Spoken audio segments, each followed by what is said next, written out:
Hello friend, welcome back to my channel. তো আমি এখানে মানকচু নিয়ে নিয়েছি। মানকচু দিয়ে আজকে আমি কিভাবে কি রান্না করি দেখতে থাকো বন্ধুরা। এদিকে আমি একটু জল দিয়ে দিয়েছি, একটু লবণ দিয়ে দেব, আর মানকচুটাও দিয়ে দেব, একটু ঢাকা দিয়ে দেব। এটাকে সেদ্ধ করে ফিরে আসছি। সম্পূর্ণ ভিডিওটা দেখতে থাকো। এখনো আমার কিছু কাটাকাটির জোগাড় হয়নি, তাই আমি দেখাতে পারলাম না। তো বন্ধুরা চলে এলাম, দেখো হলুদ লবণ মেখে নিয়েছি। এখানে আছে একটা বড় কাতলা মাছের মাথা। তো হলুদ লবণ মেখে নিয়েছি, আর এদিকে কচুটা সেদ্ধ হয়ে গেছে, এই দেখো বন্ধুরা। আর এদিকে তেলটা আমার ভীষণ গরম হয়ে গেছে। প্রথমে আমি মাছটা ভেজে নেব, তারপরে বাকি মশলাগুলো রেডি করব। মাছের মাথাটা ভেজে নেব বন্ধুরা। মাছের মাথাটা আমি সুন্দর করে ভেজে নিয়েছি।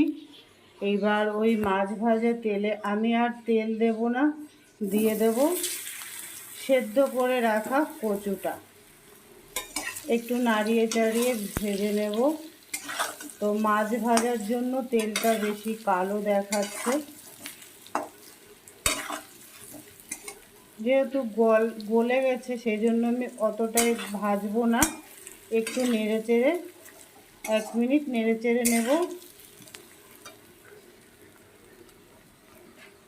আর এই পর্যায়ে আমি একটু লবণও দিয়ে দেব।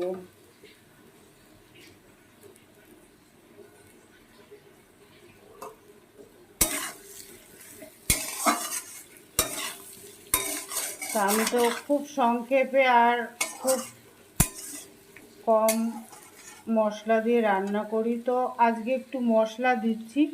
তো মশলার মধ্যে এখানে আছে আদা, জিরে, ধনের গুঁড়ি আছে, সামান্য একটু লঙ্কার গুঁড়ি আছে, হলুদ গুঁড়ি আছে।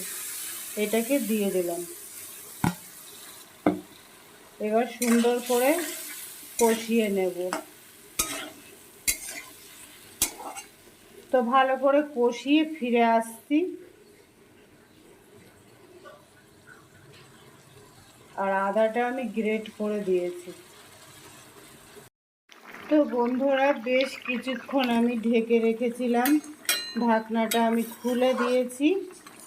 আর কচুগুলো খুব সুন্দর গলেও গেছে, এই দেখো বন্ধুরা। আর মাছটাও ভালো সেদ্ধ হয়ে গেছে। এবার এটা আমি ফোড়ন দেব, একটা পাত্রে নামিয়ে নেব।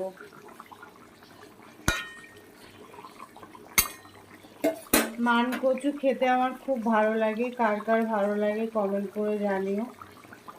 তো বন্ধুরা কড়াইটা আর আমি ধুলাম না আর কি। তো খুবই সামান্য একটু তেল দিয়েছি, দেখতেই পাচ্ছ, কারণ মাছ ভাজার তেলটা অনেকটাই ছিল, ওই জন্য আমি আর ফোড়নে বেশি তেল দিলাম না। এখানে আছে একটু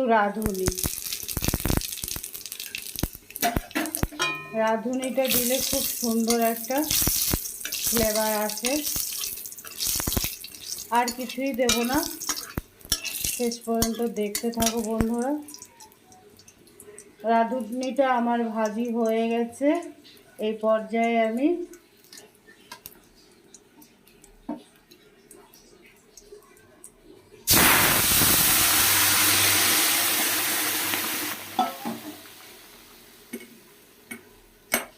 দিয়ে দিলাম সবজিটা, মাছটা।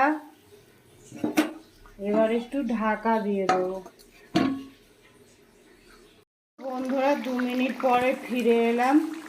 বেশ কিছুক্ষণ আমি এরকম নাড়াচাড়া করেছি, কিছু কচু এভাবে গালিয়ে দিয়েছি।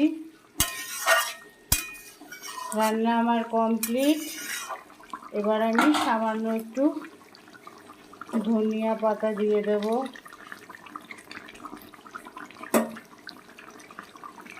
হয়ে গেল আমার মানকচু দিয়ে মাছের মাথা দিয়ে রেসিপি।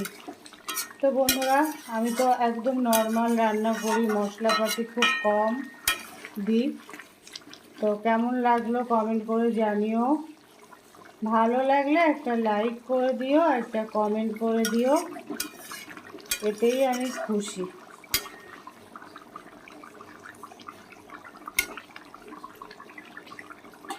তো বন্ধুরা, রাধে রাধে, ভালো থেকো, সুস্থ থেকো। আবার দেখা হবে কোনো একটা রেসিপি। By, tata.